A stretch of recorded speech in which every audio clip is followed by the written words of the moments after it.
Hello everybody, Gannon here, joined by Dylan. Hello everybody. My beautiful co-host Dylan. I have been waiting for this motherfucker to get off work all day because I wanted to review this chapter as soon as possible. For some reason, you know, I got a lot of other things to look forward to. I got like Star Trek, Mandalorian's coming out right now. I'm a pretty busy person. I usually work a full-time job and everything, but I never really anticipate the One Piece chapter coming out. It's kind of like it comes out, it's time to review it. I either fucking really enjoy it or it was like just okay. But for some reason, subconsciously, this week I was like, damn, when is this chapter gonna drop? Like, I need to read this chapter. I really wanted to read it, so I checked last night even, it wasn't out. And I checked this morning as soon as I woke up, and it was ready for me to read. Okay? Chapter 997 today, people, titled Flames, appropriately named because this chapter was fire! Fire! This chapter was so fucking good, bro! Holy moly, so much shit happened in this chapter. And a lot of it was badass, top-tier badass shit! Dylan, oh my gosh. What did you think, dude? I thought it was insane and actually amazing. This chapter is just further proving to me that I really don't know what to expect from this arc. I have literally no clue what could happen. I'm just gonna stop trying to guess, dude. I could get general things right in the story, I predicted that Kaido would be a dragon. I predicted some things here, but this right here, this chapter to chapter shit, you cannot predict what's gonna happen next.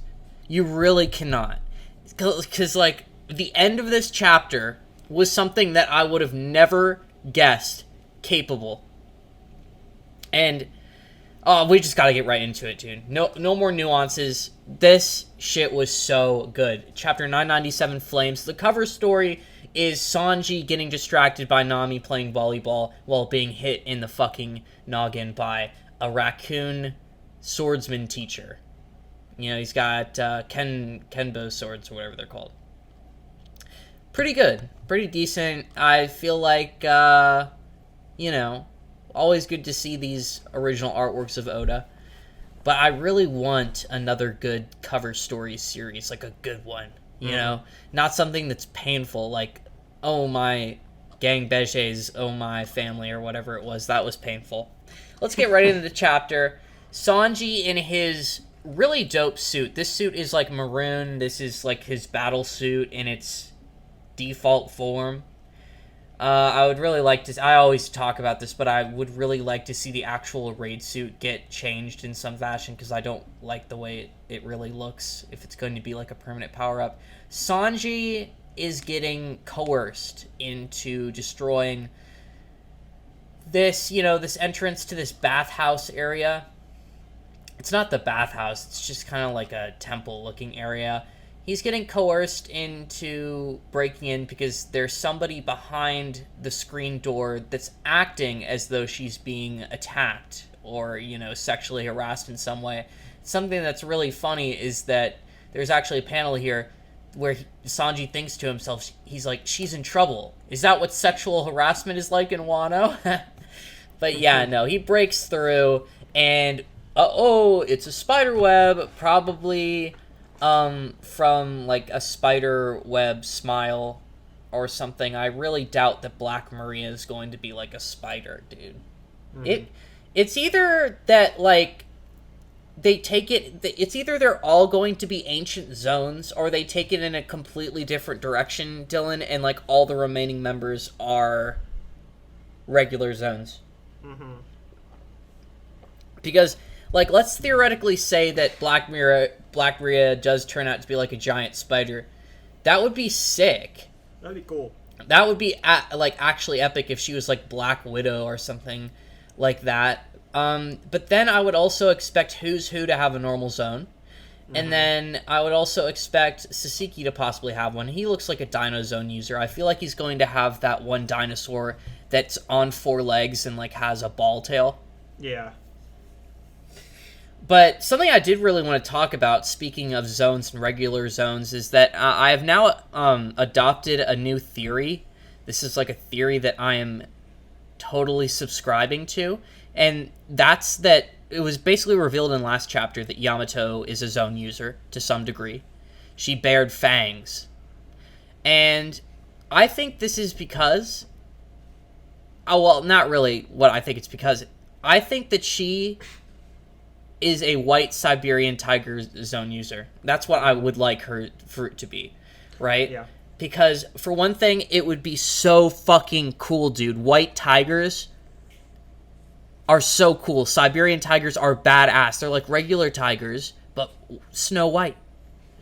It would be like that one Siberian tiger transformer from Beast Wars who was, like, cooler than all the other people. It's such a cool fruit ability. And I don't even think we've deadass gotten a tiger one. Like, there's not a tiger zone. Mm-hmm. So, like, having a white tiger zone, you know, to match her, like, white hair. What's Lucci? He's like a cheetah or something. He's a jaguar. A jaguar, yeah, that's right. Lucci's this jaguar. Dude, like, the white tiger zone would be, like, way better than the jaguar. Oh, yeah. But yeah, definitely. Like, it would be like Jock Jaguar. Oh my gosh. Like, the Jaguar fruit is strong, by the way. Like, keep in mind, like, the hybrid form's pretty Jock-like. It's a predator. We need to keep in mind that they've said that predatory zones are more fit for combat. Mm-hmm. So, like, a Snow White Tiger zone from Yamato to off-balance all the fucking dinosaurs we've seen would be so awesome. Not to mention that I would much rather see, like, a Siberian tiger, like, among the Straw Hats than, like, a fucking dinosaur. I mean, definitely. Dinosaur would be cool, too, but the Siberian tiger, I feel like Oda's going to draw it so amazingly. I just feel like it would be amazing. And then also, like, if it, like, kept Yamato's horns, or maybe even, like, copied the color scheme of her hair in some way, because her hair is like white, blue, and green. Oh my god. It just has so much potential to be amazing. A predatory zone fruit user among the Straw Hats. Oh my god. Like, it gives me a half chub just thinking about it. Mm-hmm. And then not to mention, I've read this, I don't know how true it is, but I've read somewhere that in Japanese, like, mythology or lore, the enemy of the dragon is the tiger. And it would make, you know, a lot of sense for her to be a tiger when Kaido is a dragon. And then not to mention, one of the main reasons that I thought that Kaido would be a dragon is because Kinemon low-key said some voice lines that implied that he could be a dragon. And then also, Momonosuke is the dragon smile user. So I thought that symbolism and that kind of irony would be very appropriate. Like, the person who came and killed his father and took his land had the same ability as him. I was like, that Kaido's got to be a dragon. So I think that it's very possible for her to be a white tiger fruit.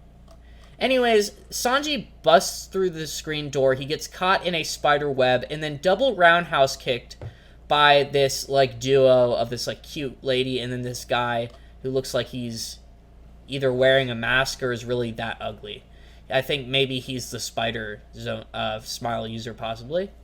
Mm-hmm. And they're like, we have another warrior of justice in the bag, and he's got a bounty of 330 million. He's a big shot.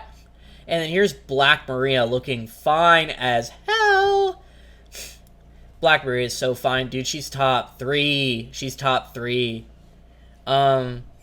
She's like, I have a soft spot for foul-mouthed boys like you, so what do you feel? Do you like me too? Sanji says, me? A boy? Don't belittle me. Get this off me. How I feel about a broad like you? Love struck. She's like, Kia! And then that's all we really see of Black Maria and Sanji. And then that little part of the story that has anything of substance. We'll see them a little bit later when the big thing happens this chapter. Alright, so Jinbei and Luffy are running through the halls. They're like, where'd Sanji go? He ran off with a very enraged look. So last chapter, I theorized that possibly the person calling out to Sanji could have been somebody familiar, but really it was just the sound of a miscellaneous woman in trouble. Mm-hmm. That's why Sanji, made that familiar face. Like, he knew what that was coming from. And so we can see a couple more smile users here. And the gorilla woman looks ridiculous.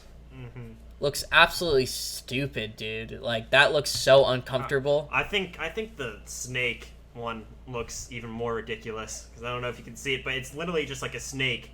Like, kind of just going through his body. Yeah. Like, the tail starts with the, right leg. Moves up over the shoulders and then ends with the left leg. It's so weird. Yeah, dude, these smile fruits are fucking weird. I think the rattlesnake smile guy looks a little bit cool though. His design's pretty cool, and he actually thinks he could take out somebody with a bounty of 1.5 billion berries, which is laughable. Yeah, he will be flicked away like a crumb. So yeah. Then people from the Udon prison mines build a ladder for Luffy to use and go up a floor, which doesn't really make much sense. I mean, Luffy, you could easily just elephant gun a hole through the roof and just jump up that way, but plot. Mm-hmm. Inside the dome live floor, Big Mom is flying, on Zeus to the rooftop. Really awesome. And yes, we get to see some of Zaddy Zoro. Yes, bitch! Oh my god, yes. Insert that Steve Carell meme from The Office. Yes! Oh my god, yes! I'm sorry, I really am happy to see Zoro right now. He's great. Dude, thank goodness I thought that old hag was going to go on another rampage. And, so, you see, crumbling coming from the roof. And then Zoro, I didn't see anything fall the first time, Dylan. Yeah, the first time. Yeah, me the neither. First read through, I did not notice what was happening here. But then you look back at it with context, and it just becomes so much cooler. Also, Zoro looks amazing in literally every panel he's in. He looks like such a badass dude. Zoro's the coolest character in all of fiction. Zoro is reacting to an object falling from the roof and landing near him. It goes clank. And they say, go after Apu, take the antibody from him. And then the Yakuza boss from the previous chapter is fully turned into a zombie at this point. Chopper's half zombified. And he's just running forward. Zoro, over here, it's just kind of switching perspectives. It goes from people suffering from the zombies, getting chased by zombies, to Queen yelling out, run Apu, run like the wind. I feel like this is going to be really focused in on Zoro in the anime, and then it's going to pan to these different perspectives, and then Zoro's just going to slash this fucking zombie behind him like he's literally nothing. And then Drake is over here still pressing Apu. At this point, seemingly getting the upper hand, overpowering him, breaking... Dude, I was gonna say, dude, Drake is just overpowering Apu. Apu is completely on the defensive here. He's not being able to do a single damn thing against Drake. He's just except for, blocking his attacks. That's all he can do. That's really all he could do. Honestly, the fact that Drake, is even having this much trouble with Apu is a little bit crazy, but I guess, you have to give Apu some credit because he is a supernova captain. And the fact that he could use those little police batons, I guess that's skilled is, give him that much. But the moment there's, any opening, right, with Apu, Zoro, oh my god! Oh my god! Oh my god, dude! This was so fucking sick. This got me so hyped. Reading this, Zoro doesn't fucking care, dude. He doesn't fucking care. The moment Apu becomes a little bit open, Zoro takes the opportunity in just, the way he does his Shishi Swanson is that he literally, teleports forward, basically, and just, does an ultimate super fucking badass slash. And then you see this... Dude, I might get this fucking framed. Look at this panel. His just shadowed and a really serious look on his face. And Apu just getting fucked. Apu is getting fucked. Like, he's down after that. He's down. Yeah, like that. He is just like basically just gets one tapped. Yeah, he gets one tapped. Like one good hit, like one good attack from Zoro, and Apu is done. And going back on what you said earlier, right, about how Drake, about how Apu is like managing to like hold up against Drake a little bit because he's a supernova, right? And here we see the same supernova get fucked by Zoro. Dude, Zoro like, is the supernova slayer. It just goes to show how much stronger he is than all the other supernovas. Like how he's just like basically in a different league than a dude. Zoro and Luffy are in a total different league than everybody except maybe Kid. The thing is that like I would like to think that Zoro and Kid currently are around the same power level right now. Of course, because I am a Zoro fanboy, I would like to think that Zoro would beat Kid in a 1v1 fight. But no, I totally see what you're saying. Like, the moment Zoro got to Wano, take Basil Hawkins, for example. Law, in a 1v1 situation, was basically losing out to Hawkins, and got his crew members used against him, just totally manipulated, and didn't even kill him in that one kill shot. Like, you know what I mean? And then you have Zoro, who just does, like, he deletes Basil Hawkins in, like, seconds, like Kizaru did on Sabaody. He just slashes the fuck out of his Scarecrow, and just, in the most badass ways possible. Zoro is the Supernova Slayer. Like, he's literally murked so many of them. Or, like, done, like damage against so... Like, he fucked Killer. He's fucked Apu. He, like, did a hefty damage on Hawkins, or at least showed his dominance over Hawkins. Like, dude, listen, Hawkins had to retreat, or Zoro would have murked him. Like, that's literally how... I mean, Hawkins is a little bitch. Zoro would have killed Hawkins. He would have straight up murdered him. Zoro is so insanely strong, dude. And it gets even cooler. Like, oh my god, Dylan. I can't wait to keep on talking about this shit, dude. Oh my god, okay. That awesome panel of Zoro mercilessly fucking slaughtering Apu in one hit. Apu is gasping for blood. Drake is like, what the fuck just happened, dude? What in the hell just happened? The antidote, like, conveniently lands in Zoro's hand because he's a master of the blade. And yeah, Apu gets fucked. And then he just gives Chopper, he's like, the antidote, he's like, can you handle this floor? You're not gonna die here, right? He's like, of course not. I figured out the composition of the virus. And he's like, that's our doc with that smug smile, dude. Zoro's so fucking cool looking.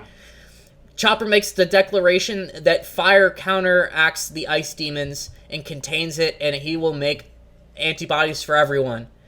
And Queen's like, you went and said it, eh, you damn raccoon, and Apu, you're a disgrace. I'll end the both of you bastards. Whoop-pow!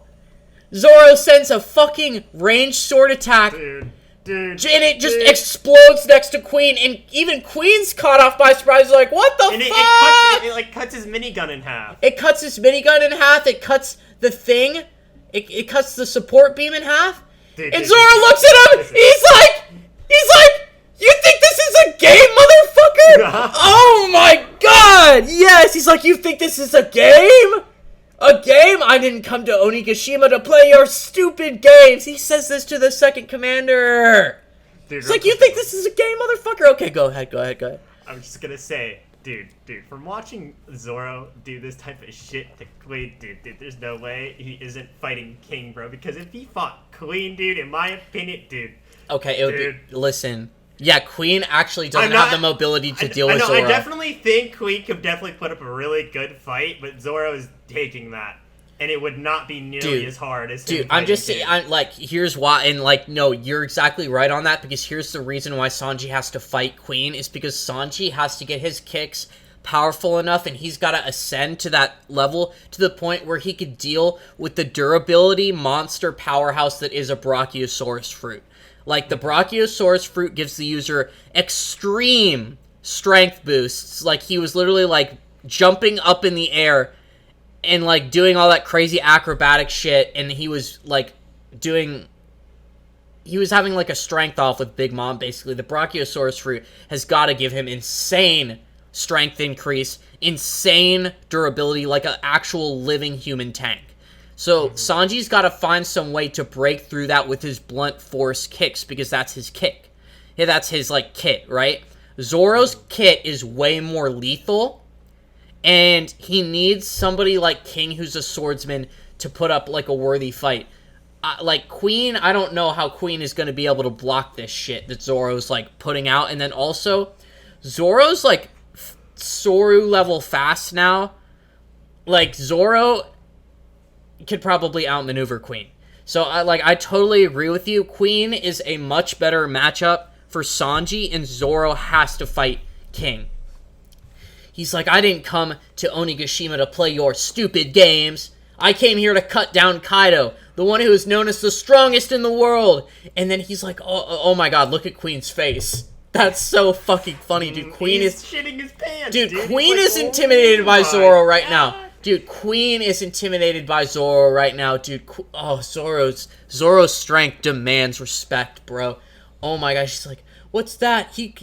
His rage caused an earthquake. I can't even stand. Is that Conqueror's Hockey? And like when I read that, I was like, oh my god, is Zoro using Conqueror's Hockey right now? But he's not. He's definitely not. Listen. But I have something to say about this, right? Okay. It's revealed later on that it's, he's not using Conqueror's Hockey, but I feel like there's a reason that was put in there, dude. Because it's foreshadowing that he will. This is foreshadowing so hard that he's going to get Conqueror's Hockey. There's no way Brook would be like, what? Is that Conqueror's Hockey, Zoro? If, like, he wasn't going to eventually get it.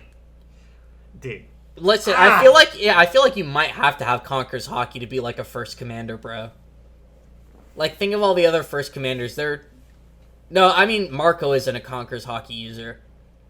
I just feel like that's, like, Katakuri will have it. I feel like King will probably have it, and that's why Zoro might need to awaken it. Do you know what I mean? But here's the thing, like, you can't even really use, like, that base Conqueror's Hockey shit in combat. It's just like they... Here's the thing is I feel like we're going to see an advanced form of Conqueror's Hockey, and it's going to be a lot more useful. Oh, for sure. In actual combat.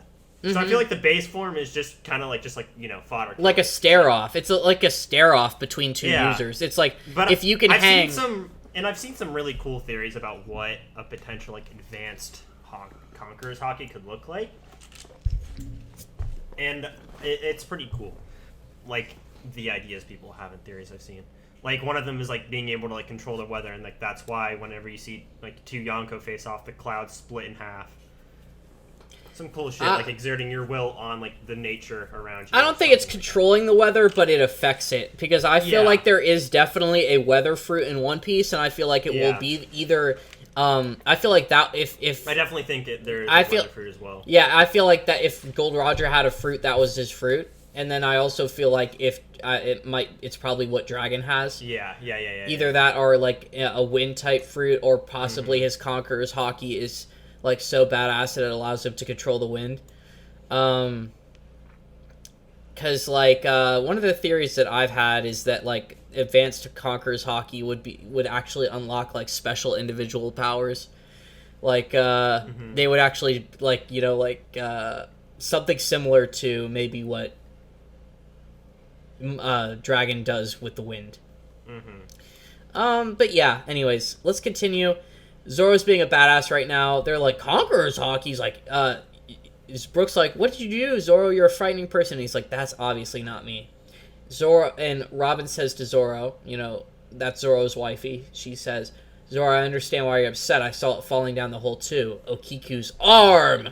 Dun dun dun. Yeah, and when I, like, saw this panel, I was like, wait a minute. And then I just went back and reread all of it. I'm like, oh, this is just so much more badass. Because he, like, sees the arm and then he just goes sicko mode. Yeah, dude, it is so much more badass. You could see why he got serious right there for a moment. It's because he saw Okiku's arm and saw that they were up there fighting for their lives. He's like, this isn't a game.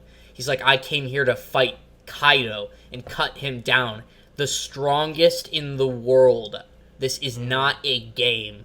And that right there, that seriousness... was enough to intimidate Queen. And that was dope. Crazy. He's like, he's like, it'd be nice if I could just fly there, but neither route is going to be easy. And this right here is just, like, basically confirming it. Like, he's gonna fight King. Like, it's either he fights Queen or King. He could, I think, like, dude, what if what happening? Because Marco just pops up shortly after this. Is like, is there anything I can help with? Is Marco going to carry Zoro on his back, and they're going to have an aerial fight with King? I don't know about an aerial fight, but I definitely, like, a thought definitely crossed my mind that I feel like Marco might, like, fly Zoro, like, up higher, because he, like, says, like, oh, why are you still here? Like, why are you still on the bottom floor? You should be, like, up higher. So, it'd be cool if we saw an aerial fight between the two. But I also feel like I would much rather see a Zoro fight where it's, like, literally just Zoro, King, no help, no interference, nobody. Yeah, I feel like if Marco were there, it'd be like giving Zoro a hand. I'd much rather see Zoro concretely defeat King. That would definitely be my preference, but it seems like what they're implying right now is that, like, okay, Zoro literally just says, like, I wish I could fly up there. And then here's Marco, who has the ability to fly. So, will he get Zoro up through the hole, and then King was like, he's a dangerous man, I can't let him through, and follow him through the hole, and then they're going to have their fight up there, while Luffy finally gets to Kaido and has to have his fight with Kaido. I could definitely see that happen. And then Zoro has a high diff fight with King, defeats him, and then is able to also land a blow on Kaido, assisting Luffy, like, prior to Kaido, like, taking the final blow. And then showing that he can actually, like, cut Kaido up. Yeah, actually, like, cut him. And also, he does own, like, one of Odin's swords, so, like, it would be appropriate for for Zoro to get a hit in on Kaido. But it's just really awesome. Like, it's really coming to life. Like, my predictions are totally coming true. Like, Zoro's about to fight, and then also, not to mention, dude, Jinbei is heading towards the roof with Luffy. And he's probably gonna fight Jack. Because you said, now he's gonna come back. Yeah, like you said, you pointed this out, Dylan, but Jack is actually pretty much, like, rejuvenating himself right now, and he's trying to heal from getting fucked by Neko and Inuarashi. Getting absolutely fucked. But yeah, no, like, that's a totally legitimate, like, now, listen, Jack has already been through a high diff fight. Jack really isn't able to do anything against Inuarashi or Nekomamushi in a one-on-one fight in their base forms, right? Because if you remember, it was basically a stalemate, like, them fighting Jack. Like, they could swing Jack around and throw him around, but never do anything lethal to him to, like, actually break through his durability. But at the same time, Jack could do nothing against them. So, like, I'm just saying that I think Jinbei and Jack is a totally fair and awesome matchup. I think Sanji and Queen is a totally appropriate matchup right now because it actually forces Sanji to become, like, a strong character. And then also just, I mean, there is nobody else right now who is appropriate for Zoro to fight other than King. It has to be. It has to be. Like, is there anybody else worthy? Because people are like, maybe Zoro's... Dude, people who got the power scaling all wrong, and those jokesters were like, man, maybe Zoro's gonna fight the Shogun. Maybe Zoro's gonna fight X-Drake or Hawkins. What the fuck, dude? Zoro is the Supernova Slayer! There's nobody alive right now who is worthy of Zoro's fight than King, a first commander. Like, if his captain is going to be... kick the Yonko's ass of becoming Yonko at the end of the Yonko saga, they're, like, a first commander is the bare minimum. For Zoro to defeat. Like, come on. So, yeah, everybody's like, I wonder what this tremor is. I'm scared. He's like, wait, no, I'm not scared at all. She tries to act cool. And Luffy's like, is this an earthquake, Jinbei? I wonder, the terrain here is actually quite peculiar. The island is shaking. This has never happened before. damn it, we can't get ashore. It pans over to Law's submarine, and Law's not even on the submarine, so I'm very, I really don't care about the submarine, because, like, is there anybody important in it? No, it's just his crew members. Like, who the fuck cares about the submarine, dude? The only member of Law's crew that really matters is Law. Beppo. Oh, yeah, I was gonna say Beppo too. I think Beppo's cool. Beppo's alright. Beppo could have been a traitor. Definitely could have been a traitor. What should we do now? At this rate, we can't join the battle. So impatient, says Black Maria. Is the island sinking? And then there's even a little shot of Kid with a little serious face. And outside the dome near the port, Momonosuke, your survival is top priority now. We need to get you on a ship and off this island. And... oh, wait, no, not and. She says, none of the Beast Pirate ships are here. Not even the sea is here. What do you mean? We're too late. We've lost our chance of escaping by sea, but now I realized what these tremors are. Yamato, what on earth is happening? Asked Momonosuke. And she says, dragons. They can generate flame clouds, which enable them to fly. Which is like that exactly what that little fucking thing Momonosuke does in his smaller dragon form. Mm-hmm. It's not explicitly shown with Kaido as much, but like before, like, because he has the bootleg version of it in the smile form, he actually has to create clouds and climb on them like a fucking ladder. Like, he can't even really fly. But he's like, they could generate flame clouds which enable them to fly. That means right now, Kaido is lifting Onigashima itself. He's planning to move the island to the flower fucking capital. Oh my god. Are you satisfied now? With this, the Kozuki are finished. Wano Kuni, or rather New Onigashima, will become a stronghold for pirates. Let's begin a world of mayhem. Oh my god. Oh, dude, this shit's insane. 9 lifts an entire island. Dude. Into the sky. Bro, dude, come on, dude. That's float, fruit level shit, dude. Like, he's got the power of the float, fruit if he could actually influence his dragon flames to affect things other than himself. That's just the fucking just scraping it, dude. This is an insane ability. Like, just being able to lift a fucking island and then drop it wherever you please. This is what the world's strongest is capable of. This is insane. This is insane. Dude, it's crazy. This is insane.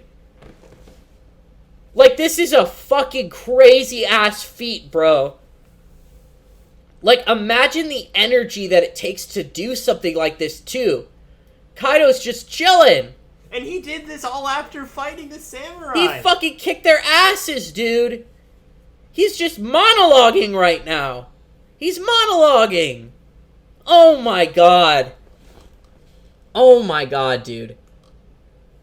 9 out of 10 chapter for me. 9 out of 10 chapter for me. And what's even crazier, Dylan, is that we're 3 chapters away from chapter 1000. So we're like, Oda's actually. Oh no, I was looking at this, and since there's a break next week, we're either if he does it 3 weeks in a row, which I mean is doubtful, we're either gonna get chapter 1000 on Christmas Day or New Year's Day. Dude, it probably will be like New Year. I don't know, because like New Year's is like it's celebrated a lot in Asian cultures. So I don't know if we would get a chapter on New Year's. Like, it's a pretty big deal in Asian culture, so I don't know. Yeah, no, that's true, but I'm like 100, because it happened this year, but I'm pretty sure the chapter gets leaked and comes out on New Year's. Dude, dude, Oda is, getting juiced up right now. He's juicing it up. In anticipation. I definitely think at chapter 1000 we're going to see, the Kaido fight start, in my opinion. Really?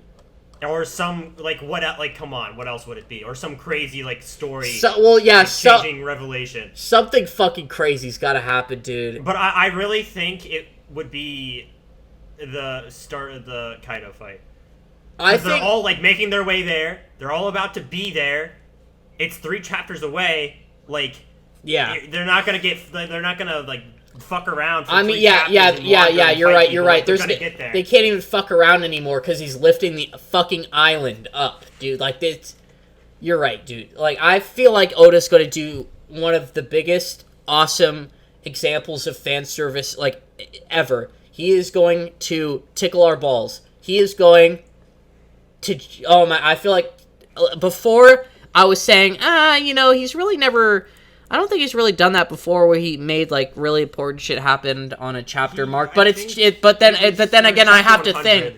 But then I have to think, dude. It's chapter 1000. It's 1,000 chapters of serialization, dude. He's going to have to do something crazy. Oh, and Also, go ahead. Sorry. I was also gonna say I'm pretty sure that the Straw Hats like entered the Grand Line on chapter 100 or something. Oh, I see. But this is just going to be in a whole nother realm of its own. Oda, oh my god. This is going to be insane. I can't wait for it, dude. I'm so glad I'm alive right now. So I can And also, fucking read shit One is Piece. just getting crazier and crazier Look, as we read this. Look at that panel of Kaido. Look how badass that looks. In the bottom left. Oh my gosh, dude. It's just getting crazier every chapter. It really is. Oh my god.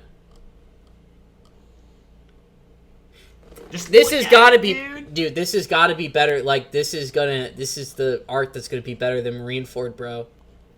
Like I definitely think it's like already in like my top 3 personally. Oh, of course, I really dude. like it. Of course. It's so good. It's so One Piece. It's so good. God, dude, I still have a boner over that fucking Zoro shit that happened this chapter too, dude. Oh my god. They're doing such a good job. This is a 9 out of 10 chapter. I've been saving my 9 out of 10 score for chapters that really deserve it. Like, I've been setting the bar high. This is a 9 out of 10 chapter. I subconsciously managed to anticipate it. I thoroughly enjoyed it from start to finish. I have been waiting in anticipation to get to talk to Dylan about it on the OnePod podcast. This is a 9 out of 10 chapter. Zoro, the Supernova Slayer. Anything else you would like to add, Dylan? Not at all. Oh my gosh. I can't wait. I'm so saddened that there's a break and we're going to have to go a week without One Piece. Like, this is actually making me super passionate about One Piece right now. Like, holy shit. This is a really fucking good chapter. This is great. And thank you so much, Dylan, for being here. Being able to review it with me. I love being here. Yes, sir. This is like the 16th episode of the OnePod podcast. The playlist is looking beautiful. Having a really fun time doing these whenever the One Piece chapter comes out. And we are going to continue doing them until One Piece is over, 100%. Of course. So anyways, guys, thank you so much for watching. If you have anything you would like to share with us, or if you want to talk about anything, please leave it down in the comments below. I will be sure to get back to you. If you enjoyed the video, please slap a like on it. If you're enjoying the content that you see on the channel, I'd be very flattered if you were to subscribe. And with all that being said, we are going to have to see you in the next one. Peace.